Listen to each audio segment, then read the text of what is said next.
My friends, kalau mau jujur-jujuran, sebagian besar dari kita kalau mengambil keputusan investasi itu mungkin nggak tahu apa alasannya.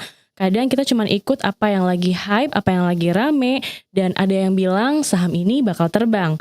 Bahkan mungkin kalau ditanya, kenapa sih kamu beli saham itu? Mungkin kita akan bingung sendiri jawabnya, karena kita masih stuck di level coba-coba. Masalahnya, market itu bukan tempat untuk feeling atau coba-coba doang.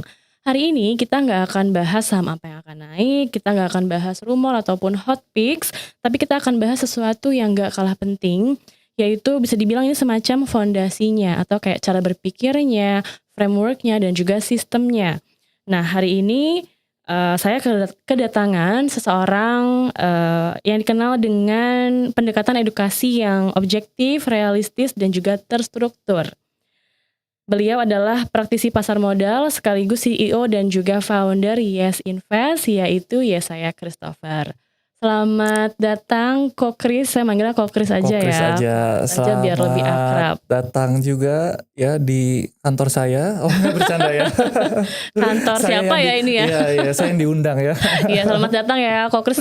Terima kasih sudah mau meluangkan waktunya ke Tiger Talk hari ini. Terima kasih juga. Nah, tapi sebelum kita masuk ke topik kita, tadi kan kita mau bahas gimana sih caranya naik level ya. Dari yang coba-coba jadi punya framework atau sistem atau cara berpikir dalam mengambil keputusan investasi. Karena mungkin permasalahan terutama investor retail di Indonesia itu kan mungkin informasinya ada, insights-nya ada, tapi sebenarnya mereka nggak punya sistem sendiri atau hanya kebanyakan dengar-dengar aja nih informasi-informasi seputar saham gitu ya. Jadi ngambil keputusannya nggak purely karena mereka tahu kenapanya. Nah, sebelum ke sana mungkin kita kenalan dulu sama Ko Chris. Ini kan sekarang founder CEO Yes Invest. Mungkin nanti boleh diceritain sebelum ke Yes Invest ini sebelumnya ngapain aja sih gitu. Mungkin silakan langsung aja Ko. Iya, thank you Yuli untuk waktunya ya. Thank you buat my back team juga udah undang saya ke sini. Jadi sebelumnya my friends kenalin saya Yesaya Christopher. Biasanya dipanggil Ko Chris gitu ya. Tapi kalau di kantor mungkin sama karyawan panggilnya Pak Chris aja. Pak gitu Chris. ya, lebih formal. Ya, jadi sebelum saya mendirikan Yes Invest ini ya, dan menjadi seorang entrepreneur kan sekarang banyak ya orang ngelihat influencer atau komunitas atau entrepreneur yang udah jadi dan mereka trading for living, investing for living. Saya berawal juga sama seperti mungkin my friend semua yang masih bekerja ya dengan mungkin gaji UMR, Gen-Z yang baru lulus. Saya juga berawal dari staff ya di dunia keuangan. Ya, bisa jadi motivasi nih, siapa tahu nanti saya jadi lama-lama jadi founder juga nih kayak Ko Chris ya. Amin ya, saya doakan Yuli bisa menjadi founder juga. Amin. Nah, berarti Ko Chris sekarang fully jadi entrepreneur ya, udah nggak kerja kantoran lagi ya.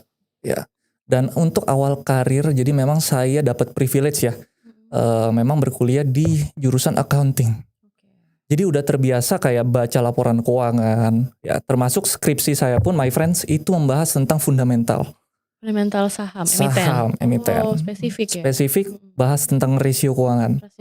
Yang memang sekarang dibutuhkan nih untuk kita bisa lakukan analisa. Nah, saya awal kerja itu di salah satu perusahaan bank terbesar yang warnanya biru. Mungkin semua teman-teman di sini, my friends, punya banknya ya, punya kartunya. Yang sistemnya ramah itu ya? Iya, oke. Memang ramah sekali ya. Iya, sampai pintu aja dibukain. Jadi my friends udah tahu ya di mana ya. Bentar, jangan di skip dulu ya, my friends. Aku cuma mau ngasih tahu, mulai sekarang kamu stop trading sendirian. Kalau kamu sudah pakai Maybank Trade ID, sekarang waktunya ubah circle kamu jadi triple cuan. Kenapa triple? Cuan pertama ada bonus 150.000 buat kamu dan bestimu. Kamu bisa dapat 50.000 dan teman kamu dapat 100.000 setelah order pertamanya match. Cuan kedua, nikmati fee trading 0,1% untuk beli dan 0,2% untuk jual selama 6 bulan. Cuan ketiga, kamu bisa dapetin bunga RDN untuk setiap dana mengendap sebesar 4,5% per annum. Syaratnya cukup pakai RDN Maybank aja. Kamu bisa cuan, teman kamu cuan, trading juga makin cuan. Program ini berlaku hanya sampai 30 April 2026. Jadi kalau kamu belum punya referral, tinggal masukin aja kode promo Maybank Cuan saat kamu daftar. Share kode referral kamu sekarang, jadikan circle kamu triple cuan. Yuk lanjut nonton yuk. Ya, itu pertama. Lalu saya ke perusahaan batu bara juga yang warnanya kuning. yang harum. Oke. Oke, udah tahu juga. Di situ saya sebagai accounting and tax. Lalu saya juga pernah jadi RM di yang warnanya merah. Saya nggak mau sebut merek ya. Ya warnanya merah. Ya kantornya juga di Jakarta Selatan ya. Jadi Lalu, dari back office, kan accounting mostly back office ke front office ya. Front office. Dalam perjalanannya, kok saya nyaman ngeliatin chart gitu ya. Ikut kelas-kelas, ikut webinar, baca buku Intelligent Investor yang tebel-tebel. Jadi proses itu ada, Yul. Tapi mulanya dari accounting, terus dari chart itu apakah karena ketika awalnya karena skripsi membahas saham, jadi mencari tahu lebih lanjut sampai ke chartnya, atau kayak ada yang ngasih tahu gitu kok saham nih oke nih gitu. Ya, jadi ini perlu mungkin kita ketahui juga. Saya masuk market itu 2018. Ya. Jadi sebelum skripsi saya lihat teman saya itu kok di depan kelas dia ngeliatin ada satu aplikasi, terus dia bilang BRI gue naik. Berapa duit bro? Gue tanya kan. 100.000, 200.000 ya buat anak usia sana saat waktu itu ya, anak usia mungkin awal 20-an ya. Iya, 22. Uang segitu untuk jajan mereka ya masih cukup oke. Ya gue lihat ini menarik juga nih. Tanya, oh ini namanya saham katanya. Saham ya? Mulai dari situ. Modalnya berapa? Gue tanya ke dia. Modalnya itu sekitar kayak dia buka 5-10 juta lah ya. Mungkin dengan kartu mahasiswa itu dapat diskon ya untuk awal deposit. Saya coba-coba gitu ya. Saya coba-coba buka di salah satu sekuritas ya warnanya nggak jauh dari Maybank sih ya. Jadi di sini semua saya samarkan ya karena memang lagi hangat sekarang ya isu yang beredar ya. Terkait market ya saya coba-coba beli saham pertama saya BRI. Iya, saya beli saham BRI lalu saya dengar sebenarnya strategi yang paling pas di pasar modal itu apa sih? Ya kan. Ternyata strategi yang paling pas itu adalah tidak ada. Tidak ada. Itu semua sangat personal sesuai dengan kondisi kita, sesuai dengan ya ini memang agak klasik ya, profil risiko saya bahas lagi. Lalu yang terpenting untuk saya adalah portfolio allocation.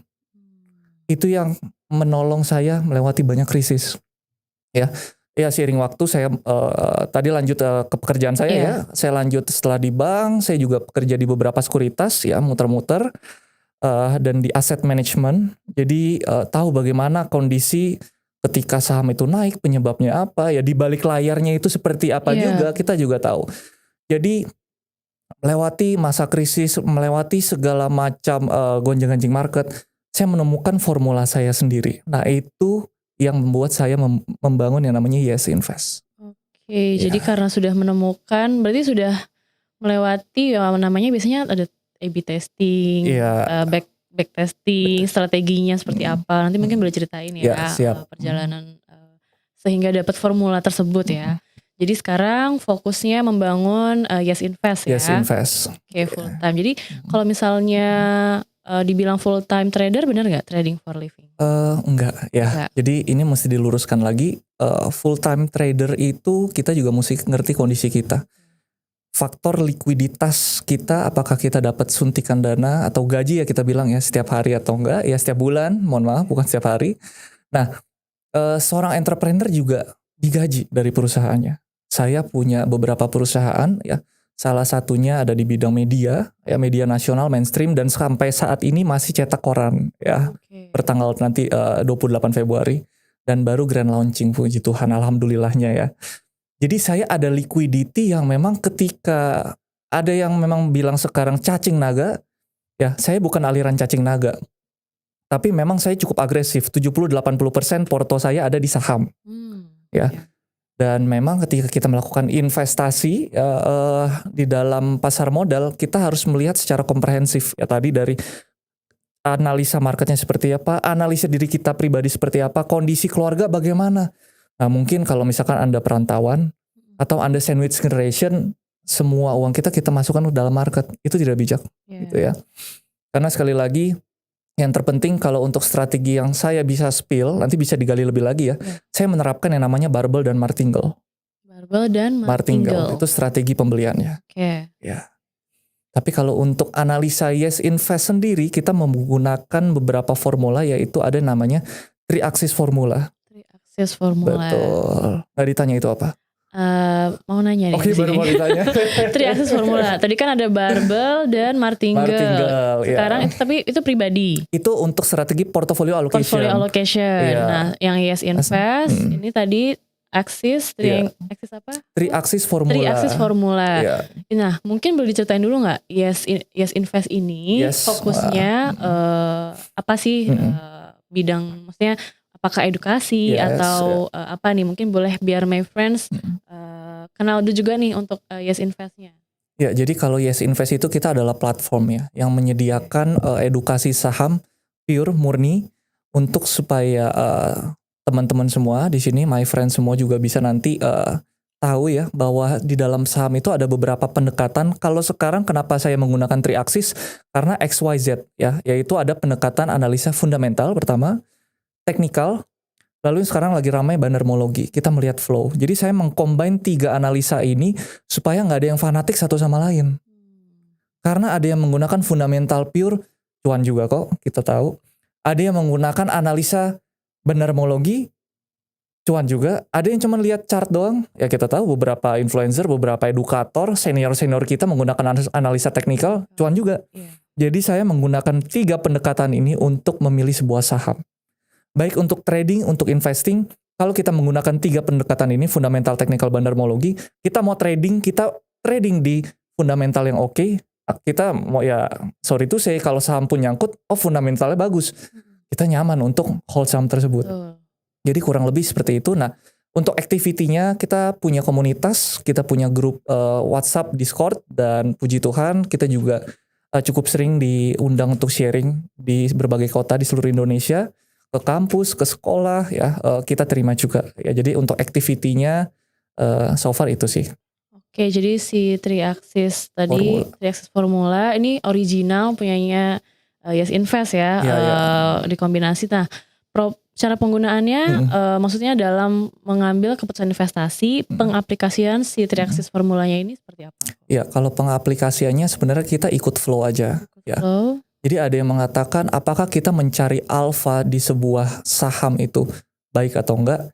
Sebenarnya kalau kita lihat secara garis besarnya ya, investor terbesar seperti Ray Dalio, dia menggunakan alfa dan juga all weather portfolio ya kan. Jadi dia ada diversifikasi tapi dia ada cari alfa. Sehebat-hebatnya beliau mencari alfa, saya lihat untuk CAGR beberapa tahun beliau menggunakan pendekatan mungkin bottom up ya, cari sahamnya baru dicocokkan ke makronya. Itu hanya belasan persen, 12-15%. Jadi kalau saya berpikir ada orang yang bisa terus konsisten mencari alfa di market, setiap tahun beat the market, saya pengen tahu dong caranya gimana gitu ya. Karena investor terbesar seperti Ray Dalio aja belasan persen gitu ya secara CAGR. Nah, kalau untuk pendekatan kita menganalisis ya tentu aja untuk trading ideasnya ya, kita tentu melihat konsensus seperti apa ya, yang lagi ramai seperti apa sih secara makro. Kita tetap top down. Ya, top down. Kita ngelihat makro seperti apa sekarang yang memang lagi terjadi adalah geopolitik lagi gonjang-ganjing ya. Lalu apa dampaknya kepada Indonesia? Ya, 2 sektor yang mungkin sekarang perlu kita perhatikan juga ya. Salah satunya adalah dari sektor komoditi ya, komoditi karena memang permintaan EV cukup tinggi ya. Sudah biasa ya, mungkin kalian juga udah bosan. Dan satu lagi transportasi. Dan yang ketiga banking, baru nanti diikuti oleh namanya sektor konsumsi. Tapi yang cyclical. Kenapa cyclical? Sekarang menjelang puasa. Bukan menjelang puasa, menjelang lebaran ya. Orang terima THR ya. Nanti itu akan shifting ke arah sektor ini. Tetapi kalau ditanya sektor apa yang akan manggung sepanjang tahun, tidak ada yang tahu. Karena sektor rotation itu sangat cepat sekali. Dikarenakan apa? Market Indonesia itu tidak efisien. Ya, jadi sangat cepat dan dinamis, sensitif terhadap berita gitu ya. Karena jadi tadi pendekatannya juga top down ya. Top down. Jadi kesimpulan dari pembicaraan kita kali ini adalah market itu tidak pasti dinamis, dan strategi itu tidak bisa kita mencari holy grail yang pasti cuan. Tapi yang pasti ya, saya menggunakan 3 pendekatan ini untuk menggabungkan semua supaya nanti kita hold, Oh, saham yang fundamentalnya oke. Oh, ketika fundamental tidak baik, kita pakai money flow yuk. Nah, entry-nya pakai apa? Pakai technical yuk. Oke. Jadi kita combine semuanya gitu Yul. Jadi bisa dibilang three axis formula ini menjadi apa ya, kayak pondasinya ya. Jadi Yes. dan dia jadi adjustable Ya, di kondisi market yang seperti apapun, karena pendekatannya tadi ada fundamentalnya, ya. ada teknikalnya, juga melihat flow Flow. money flow-nya ya, Mm, ke si sektor-sektornya gitu. ya. Oke, menarik ya my friends. Jadi mungkin buat my friends nih perlu dipelajarin ya, supaya nggak cuma ikut-ikutan yang lagi rame aja, tapi tahu nih kenapanya dan juga apa yang harus dibelinya tadi ya, berdasarkan three axis formulanya dari Yes Invest. Nah terus mungkin kita agak mundur sedikit ya, saya mau nanya ke Siap. Chris itu, kalau misalnya kesalahan paling umum nih ya investor retail, Yes. menurut Chris sebenarnya mostly investor retail di Indonesia ini kurang insight, Ya. atau kurang framework, atau kurang kayak cara berpikirnya gitu. Ya. Ya, kalau untuk saat ini jawabannya adalah pertama kurang insight, saya rasa nggak kurang ya. Sekarang my bank udah setiap pagi ada ya. Ya setiap pagi. Ya, saya juga nonton ada Pak Satrian, Pak Fat gitu ya. Oke, ya, analisanya lengkap, fundamental, teknikal. Lalu kalau kurang framework, saya rasa sekarang kelas-kelas menyediakan framework yang cukup baik ya, dan selalu dinamis mengikuti market. Yang menurut saya kurang adalah kurang manajemen risiko. Manajemen risiko satu, lalu manajemen psikologinya. Oke. Ada beberapa, mungkin saya nggak akan spill semua, beberapa penyakit trader yang perlu kita perhatikan, karena saya sampai sekarang even menjadi CEO ya, Chief Everything Officer begitu Chief ya. Everything palu gada ya. Palu gada. Saya menemukan kesalahan yang masih kemungkinan ada melekat di diri saya, dan mungkin ini buat pemula-pemula dan newbie masih terkena penyakit trader ini, ya, maupun penyakit investor. Yang pertama itu adalah FOMO ya. FOMO ya. Ya. Karena investasi itu adalah personal, jadi kita tidak bisa menyamakan mungkin alpha stock kita dengan alpha stock orang lain. Ya. Kalau kita mencoba menyamakan stok kita dengan stok orang lain, artinya pendekatan kita udah mulai bias. Itu yang pertama. Ya, bisa jadi dia udah masuk dari bawah, kita baru menganalisa. Itu yang pertama. Lalu yang kedua adalah loss aversion. Ya, ini konsep daripada behavioral finance gitu ya. Loss aversion itu apa? Takut rugi. Harga turun di hold, harga naik kita kayaknya masih bisa naik. Gak mau jual. Tahu gitu gua ya kan, tahu gitu ya. Loss aversion, malahan strateginya apa? Tambah di bawah lagi. Udah tahu sahamnya downtrend. Bagus-bagus dia tahu saham itu downtrend. Kalau dia nggak tahu saham itu downtrend, dia dengar edukatornya bilang masih bagus, hold average aja. Down terus. Average down sampai bye ya kan. Bye jadinya ya. Lalu yang ketiga adalah tadi FOMO, loss aversion, satu lagi confirmation bias. Ya, apa tuh? Ya kan mungkin bahasanya terlalu keren. Jadi kita ketika memegang suatu saham, kita akan cenderung mencari berita atau mencari reason, anything fundamental, teknikal yang membenarkan saham tersebut yang kita pegang. Cari pembenaran. Betul. Ya, itu penyakit-penyakit yang membuat kita hold semakin dalam. Kalau sahamnya turun semakin rugi, ya kan? Jadi 3 itu yang sebenarnya saya pun masih dilema ini. Kadang saya pegang, saya juga ada kelola fund perusahaan pribadi ya, Yes Invest sendiri. Yang terkadang kalau kita hold lama, nih akan cari nih sekuritas mana yang menulis report dengan target price naik, begitu kan? Padahal sekuritas juga nulis report berdasarkan apa? Assumption, konsensus, ya. Jadi menurut saya ya hal-hal ini yang perlu kita perhatikan, apalagi ya confirmation bias. Kita suka dengan saham yang dipegang oleh mungkin influencer atau komunitas tertentu, kita nggak berani cut loss. Ya kalau udah bicara cut loss, tergantung juga investasi panjang atau trading pendek. Nah ini ceritanya akan lebih panjang lagi. Mungkin itu yang bisa saya spill. Jadi 3 kesalahan tadi ya, FOMO, terus juga loss aversion, dan juga confirmation bias. Yes. Gimana sih caranya kita tuh sadar kita ada di kesalahan yang mana gitu. Kadang kan kita, kadang tadi kan Chris bilang karena psikologi. Karena kan kadang psikologi kita nggak sama dengan nalar kita gitu ya. Kadang kita ngikutin emosi. Betul. Gitu ya. Gimana caranya kita keluar dari zona itu gitu, keluar dari apa ya, ketidaksadaran kalau kita tuh sebenarnya berada di jalan yang salah gitu. Iya, cara kita keluarnya sebenarnya, mudah sekali gitu ya. Kalau kita memegang sebuah saham gitu ya dan memang, kok sahamnya turun terus, tapi let's say ya mungkin ini agak teknis ya, sahamnya turun terus, tapi beritanya itu keluar keluar lagi keluar lagi keluar lagi. Ya saya rasa sekarang media-media itu ya dengan mudahnya bisa menggoreng sebuah saham. Karena saya seorang entrepreneur di media, saya tahu bagaimana media itu bekerja. Bukan saya cerita boroknya media, tetapi ya memang bisnis media adalah bisnis untuk memberikan informasi. Apakah itu untuk kepentingan tertentu kita nggak tahu. Apakah itu fakta kita nggak Nggak tahu tahu. gitu ya. Tapi yang pasti trader-trader pemula harus tahu ya ketika sebuah saham itu digoreng ya, let's say berita itu keluar, yang keluar ke masyarakat adalah informasi ya. Kita sebagai pemegang informasi atau pendengar terakhir, udah Betul, pasti yang iya. terakhir. Ya jadi kalau saham itu udah rame memang klasik, tapi ini perlu kalian ingat lagi, kalau saham itu udah rame, nah itu udah sebenarnya saatnya jualan gitu ya. Better kita ya kurangin posisi, dan satu hal supaya psikologi kita tenang apa? Kita pegang cash lah ya. Kan ini berawal dari gini, memang saya dulu dengar beberapa orang ya senior, cash itu penting, cash is the king. Cash is the king. Pengalaman saya di COVID itu saya mendapatkan beggar-beggar dari saham-saham perbankan sampai mendapatkan mobil pertama saya. Dari Dari saham saham, perbankan? perbankan aja. Nggak perlu dari saham-saham konglo. Oh, Memang ada one hit kena oke, tapi mungkin Anda beruntung kedua kali, ketiga kali beruntung atau tidak. Jadi dari saham perbankan itu bisa beggar ya kalau kita mencari timing yang tepat. Jangan kita coba untuk time the market gitu ya. Tapi yang penting adalah seberapa kuat nafas kita ini. Saya ingat banget saya bekerja di perusahaan bank itu dapat bonus besar sekali saya kumpulin di RDN ya. Dengan strategi barbell saya move semua uang saya di reksadana.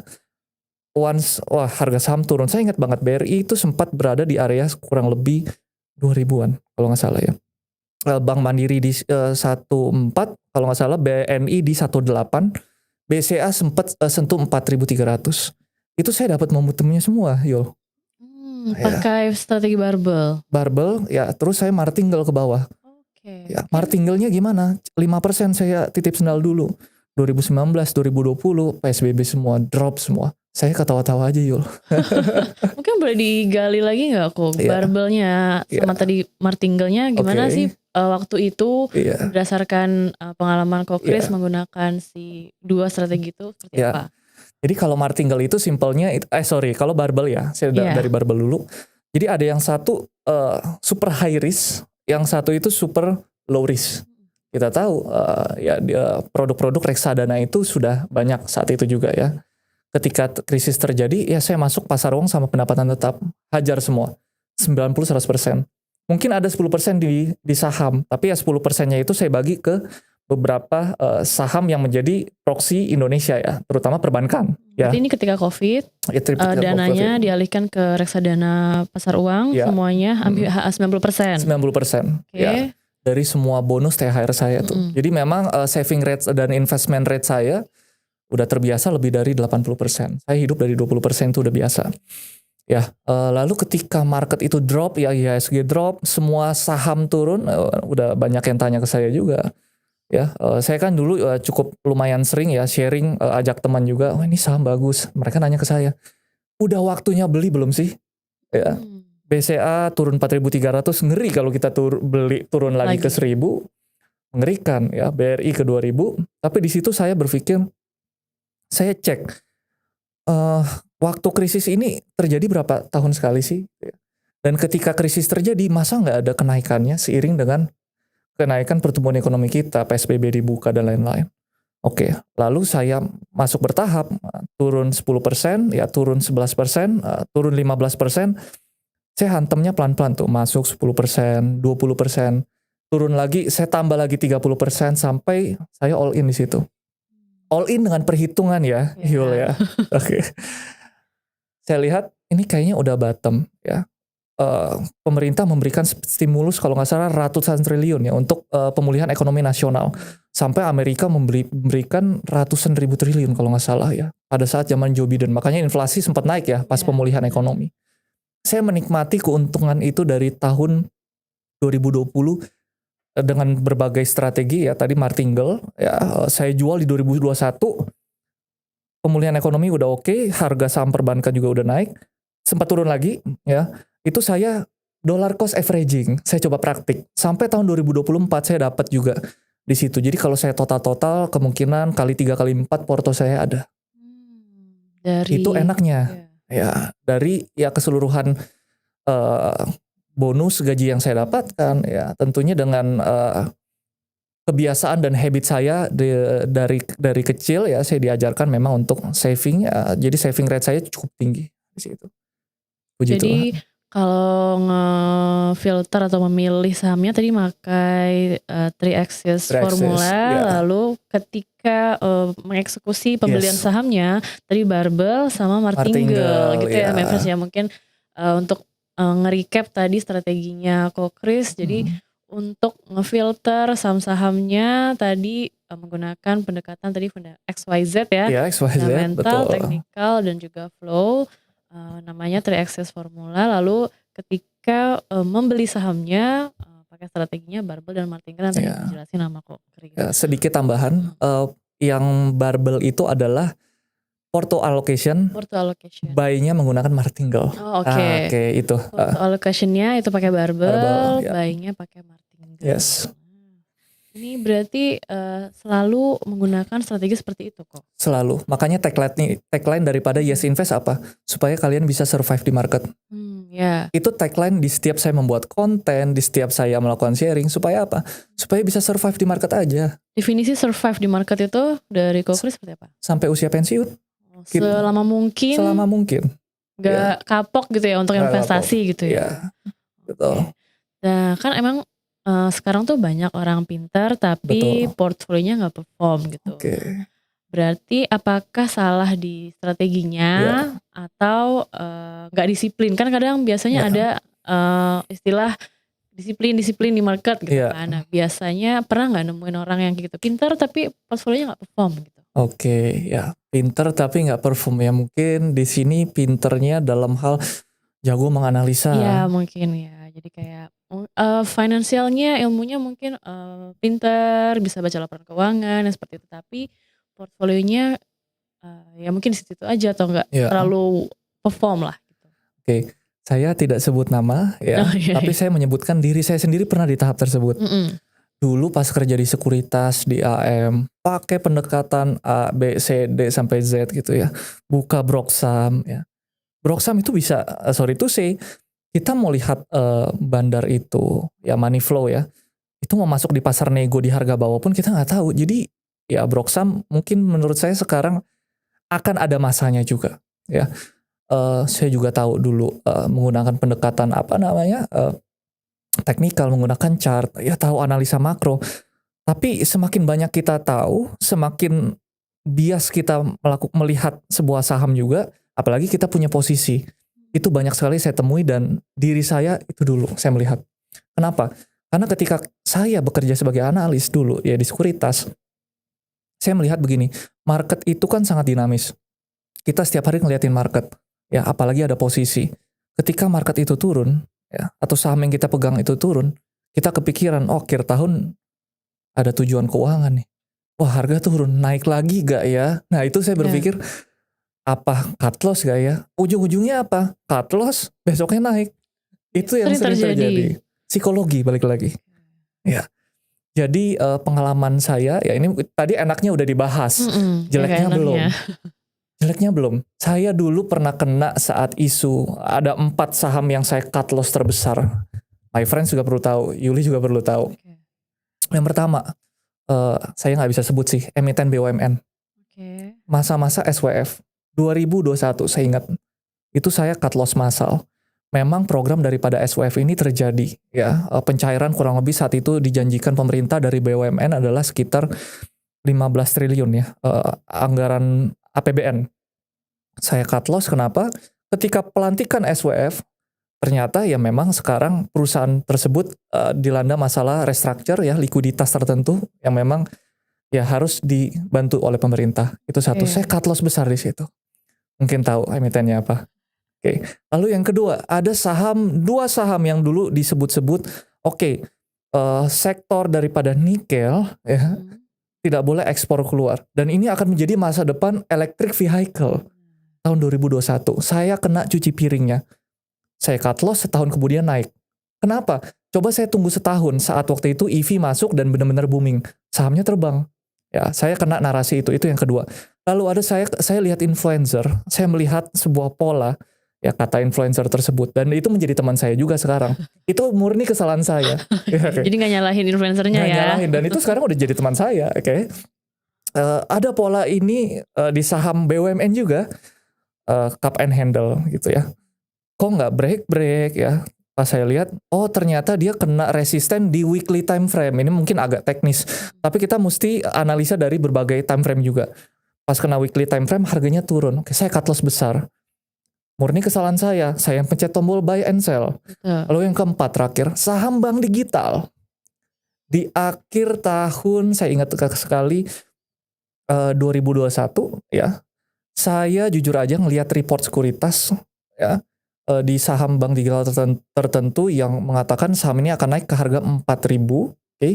Murni kesalahan saya nggak bilang bank digital ini jelek, dan saya nggak bilang yang melakukan analisa ini jelek dari sekuritas tersebut.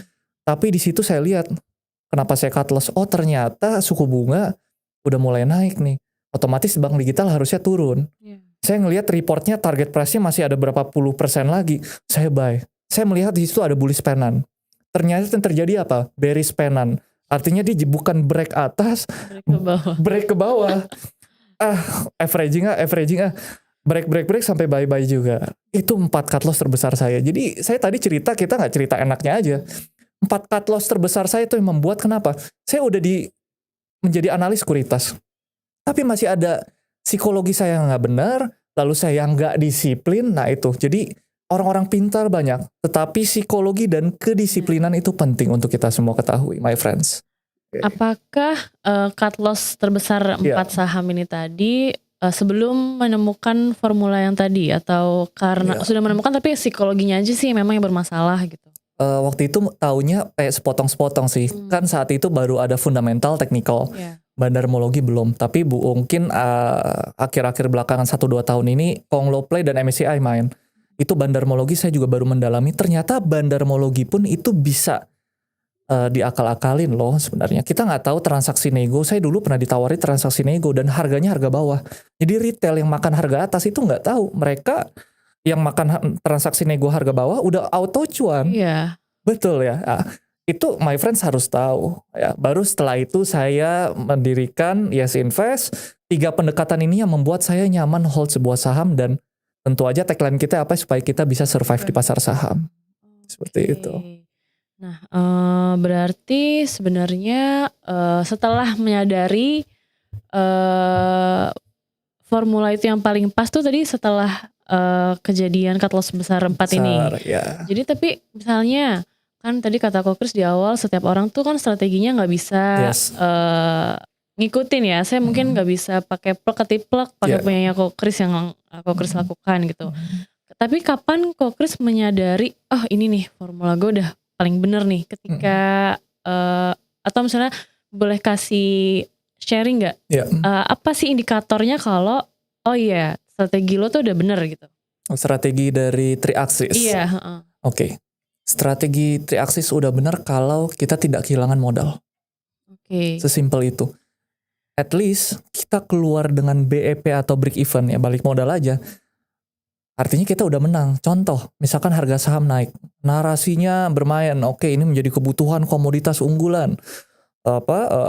Kita dapat tarif 0%, ya ekspor impor akan dipermudah ya kan daripada Amerika Serikat. Saham tertentu naik. Ternyata seminggu kemudian sahamnya drop. Nah, kita lihat lagi di situ.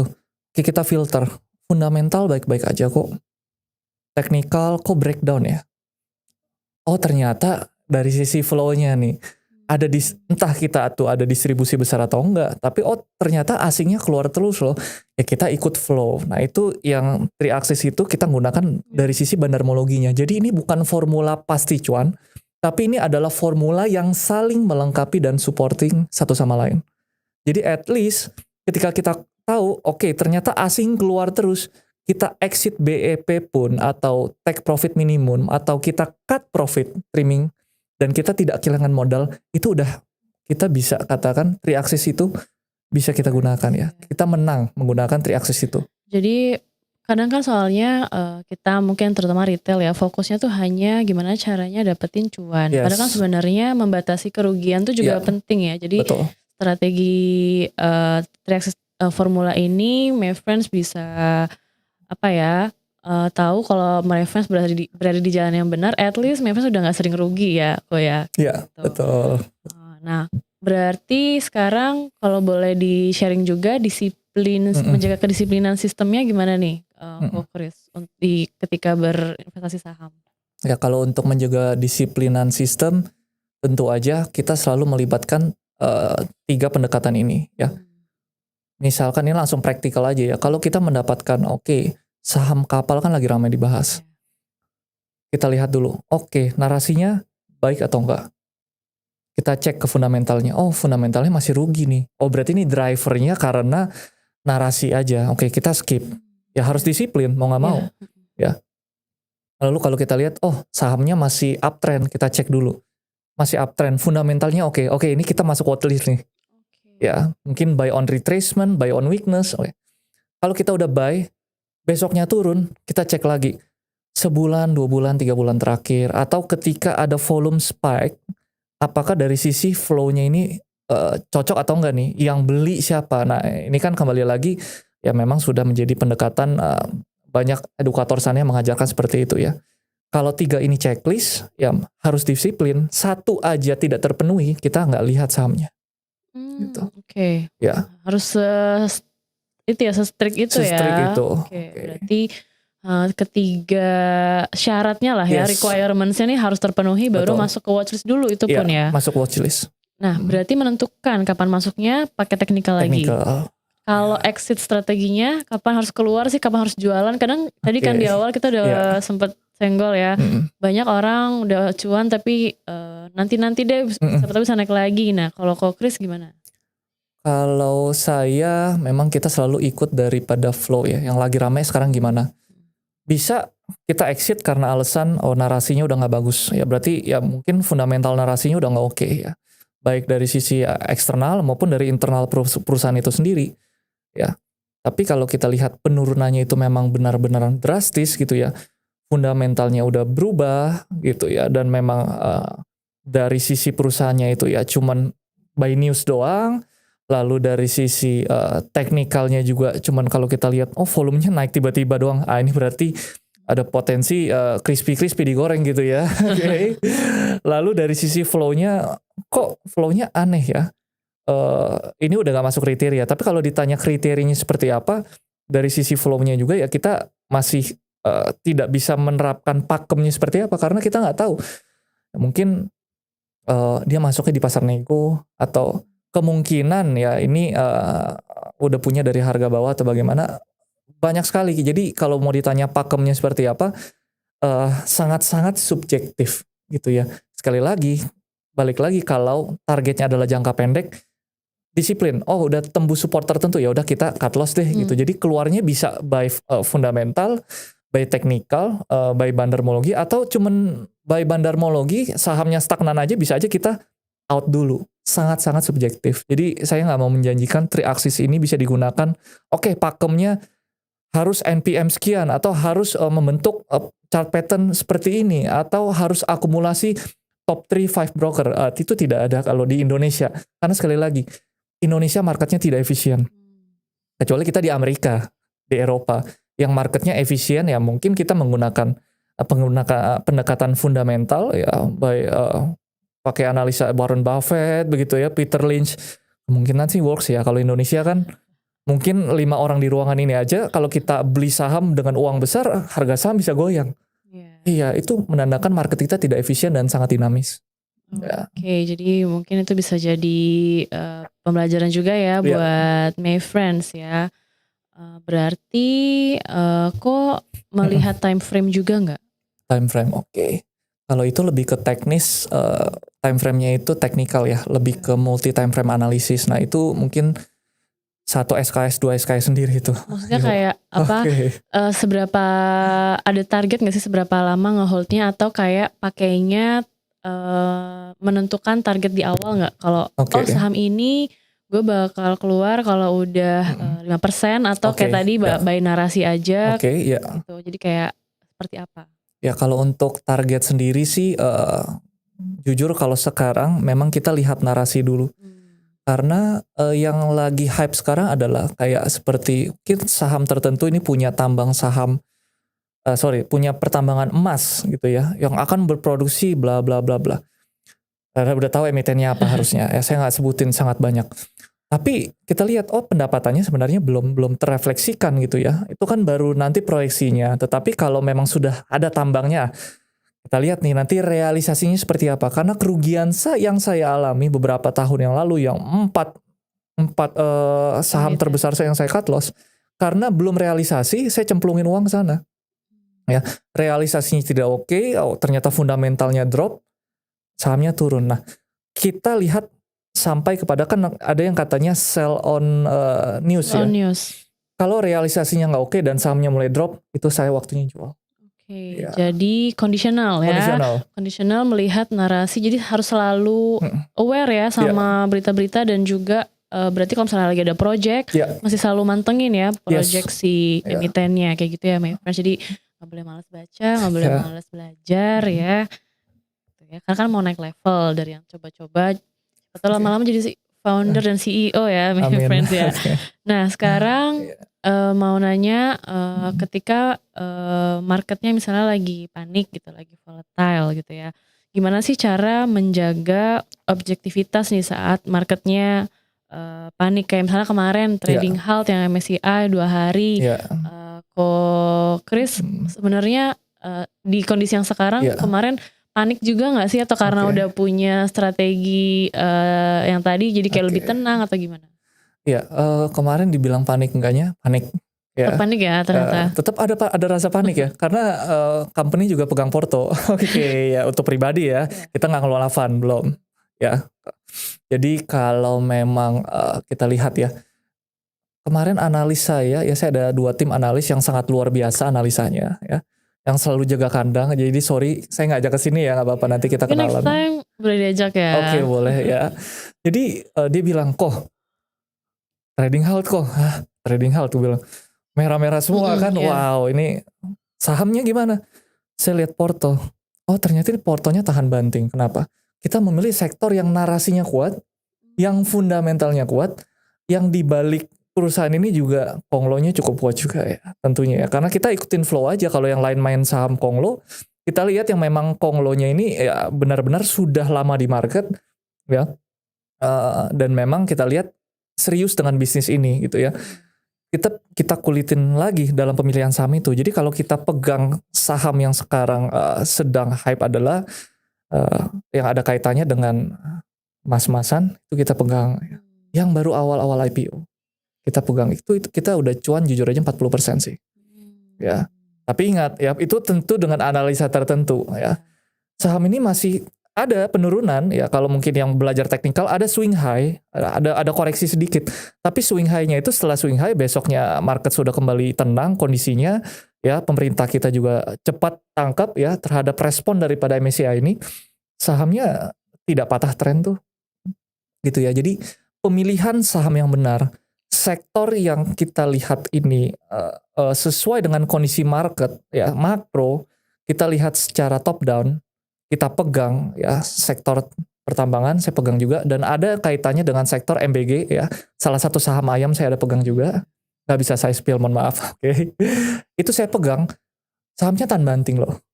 Ya, kenapa? Ya karena memang ini terkait proyek yang sebenarnya akan direalisasi tahun ini. Sahamnya turun, sahamnya nggak sorry, IHSG turun, sahamnya nggak drop ya. Jadi walaupun panik, Tapi karena narasinya kuat, berarti Kuat. waktu itu tetap dipertahankan Pertahankan dan cuan juga sih. dan sekarang udah Iya, cuan lagi. udah cuan.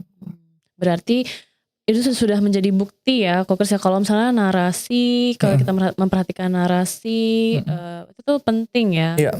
Ketika marketnya crash, ternyata terbukti penurunannya nggak terlalu signifikan Enggak, dan iya. sudah rebound lagi Sudah harusnya ya. rebound lagi. Ya.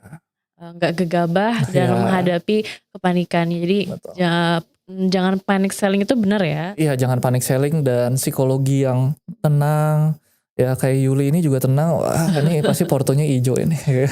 So far so good lah So ya. far so good ya. So far so good lah ya. Iyalah ada Pak Satriawan Ya, ada kan. Pak Satriawan, ada Pak Fat. BTW saya mau ikut-ikut kelasnya Aduh. Yes Invest juga nih ya, supaya makin Terima kasih ya. cuan lagi Cuan. ya. Oke. Nah, kalau misalnya yang nonton Tiger Talk ini sekarang mau mulai membangun strateginya ya, mungkin mulai ngikutin tips and triknya tadi dari Ko Kris gitu ya, buat bisa lebih rapi nih dalam mengambil keputusan investasi. Seberapa penting sih sebenarnya sumber edukasi yang kredibel? Jadi kayak gimana sih cara mengetahui kalau oh ini nih edukasinya tanpa ada indikasi pom-pom nih gitu loh. Aduh, Karena kan ya. mungkin Oke. susah nih membedakannya, apalagi kalau misalnya awam gitu. Oke. Ya, kalau awam menurut saya ketika sebuah edukator itu mendewakan sebuah saham secara terus-menerus dan mencari tadi confirmation bias, itu menurut saya coba difilter ulang.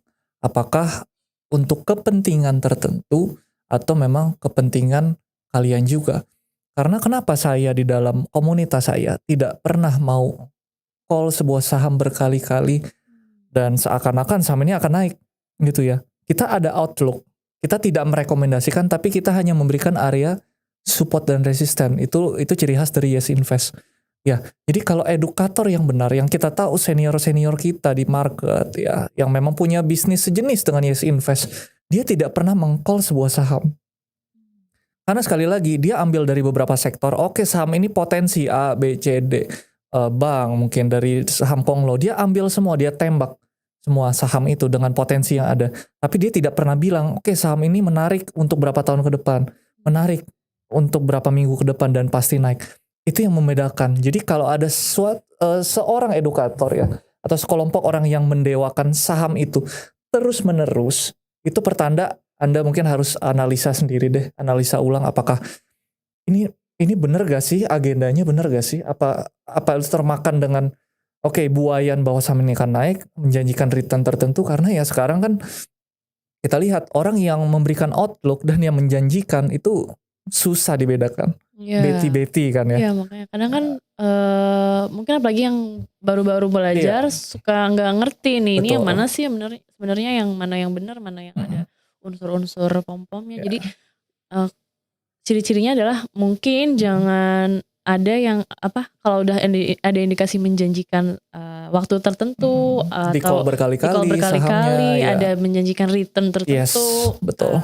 Menyebutkan spesifik banget ya Tikernya jadi mungkin itu my friends bisa tadi ya kata Ko Kris menganalisa ulang gitu ya. Oke, jadi kalau misalnya boleh kita simpulkan dari obrolan ini ya, my friends, saya bersama Ko Kris. Jadi kalau misalnya my friends mau naik level sebagai investor, kita sudah mulai harus stop mengandalkan feeling dan juga cuma coba-coba atau ikut-ikutan ya. Kita coba mulai sedikit-sedikit menerapkan strategi, terus juga mulai rajin baca-baca, selalu ngikutin narasi, mengikuti sumber-sumber yang kredibel ya tadi yang sudah disebutkan ciri-cirinya. Terus juga kita harus selalu mengevaluasi ya. Betul. Pasti prosesnya, terus juga harus disiplin dalam eksekusinya ya my friends. Karena insights yang punya fondasi atau framework dan disiplin sistem bisa membantu kita survive di market. Dan mungkin ini bisa jadi refleksi juga ya untuk kita semua. Apakah kita ini sebenarnya benar-benar punya framework atau kita ini hanya merasa punya aja. Oke, jadi semoga diskusi ini membantu my friends juga naik level dari coba-coba jadi punya strategi investasi sendiri.